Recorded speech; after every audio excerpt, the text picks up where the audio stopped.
Fellow countrymen, our enemies are exulting at the victory they profess to have obtained over us in consequence of the postponement for a week of the public meeting intended to have been held Monday last. You will meet on Monday next, my friends, and by your steady, firm, and temperate deportment, you will convince all your enemies that you feel you have an important duty to perform,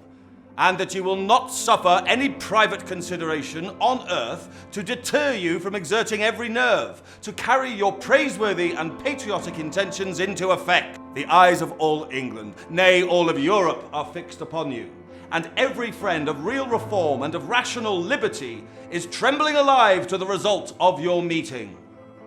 Our enemies will seek every opportunity to excite a riot,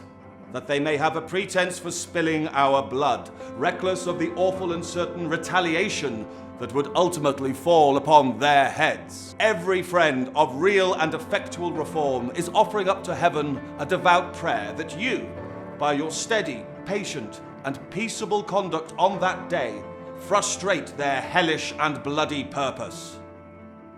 Come then, my friends, to the meeting on Monday, armed with no other weapon but that of a self-approving conscience, determined not to suffer yourselves to be irritated or excited by any means whatsoever to commit any breach of the public peace. Our opponents have not attempted to show that our reasoning is fallacious, or that our conclusions are incorrect, by any other argument but the threat of violence, or to put us down by the force of the sword, the bayonet, and the cannon.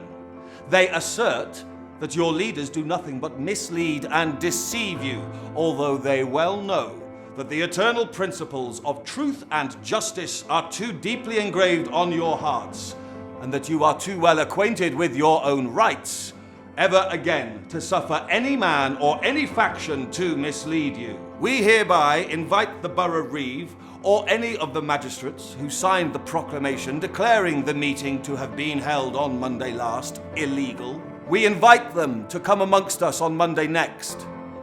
If we are wrong, it is their duty as men, as magistrates, and as Christians to endeavour to set us right by argument, by reason, and by the mild and irresistible precepts of persuasive truths.